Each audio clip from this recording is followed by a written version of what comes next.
नमस्कार. कोकणी थाट या आपल्या यूट्यूब चॅनलमध्ये तुम्हा सर्वांचं मनपूर्वक स्वागत.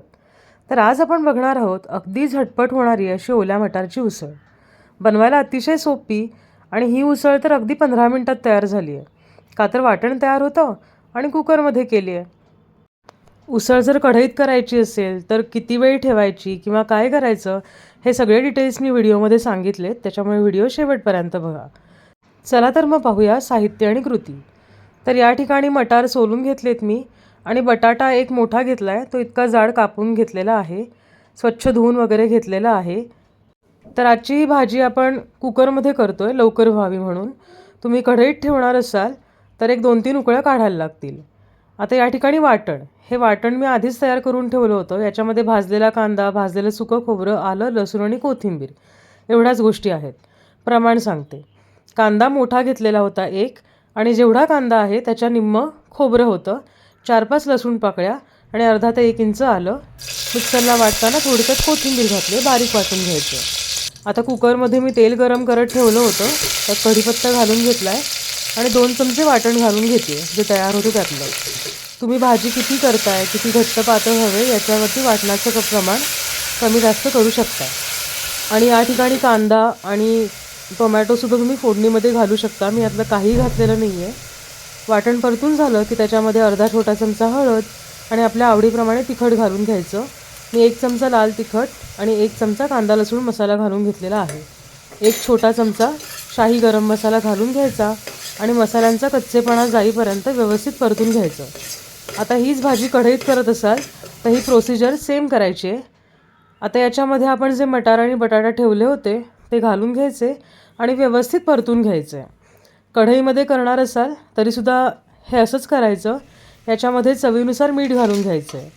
आणि कुकरला ठेवताना याच्यामध्ये मी भाजी बुडेल एवढंच पाणी ठेवते आहे, कारण कुकरला कसं होतं की लवकर शिजतं, पाणी जास्त लागत नाही. आणि मध्ये आपण पाणी वाढवूसुद्धा शकत नाही आणि कमीसुद्धा करू शकत नाही, त्याच्यामुळे बेतानच पाणी घातलं आहे. इथे अर्धा ग्लास वगैरे पाणी घातलेलं आहे मी. 3 शिट्या होतील याच्यामध्ये आणि भाजी पुरेशी आपल्याला हवे तितकी पातळसुद्धा होईल.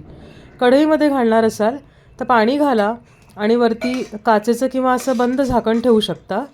आणि जर ताटली ठेवणार असाल तर ताटलीवरसुद्धा पाणी ठेवून घ्यायचं आहे. आणि 2 ते 3 मस्त उकळ्या काढून घ्यायच्या, म्हणजे वाटाणे आणि बटाटे दोन्ही शिजतात. आता इथे 3 शिट्या काढून घेते मी या कुकरला. हा भाजीचाच कुकर आहे. 3 शिट्यांमध्ये व्यवस्थित सगळं शिजतं. कुकर थंड झाला आहे शिट्या करून झाल्यानंतर.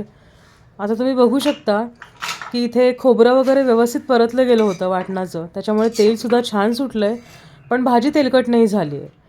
अतिशय सुंदर वास पण येतो आहे. आणि तुम्ही बघू शकता बटाटा आणि मटार अतिशय सुंदर व्यवस्थित शिजलेले आहेत, कुठे टणटणीत वगैरे राहिलेले नाही आहेत. तर अशा प्रकारे ही आपली भाजी तयार झालेली आहे.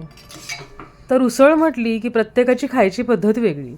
आम्ही ही उसळ बहुतेक वेळेला नुसता कांदा, टोमॅटो, कोथिंबीर आणि लिंबू पिळूनसुद्धा खातो, किंवा गरमागरम पोळीबरोबर, अगदी तुपाने लेबडवलेली पोळी आणि त्याच्याबरोबर ही मस्त उसळ.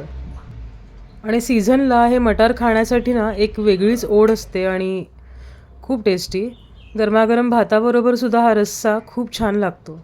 आणि याच्याबरोबर अधमुरं दही, म्हणजे गोडं दही तर नक्की हवंच.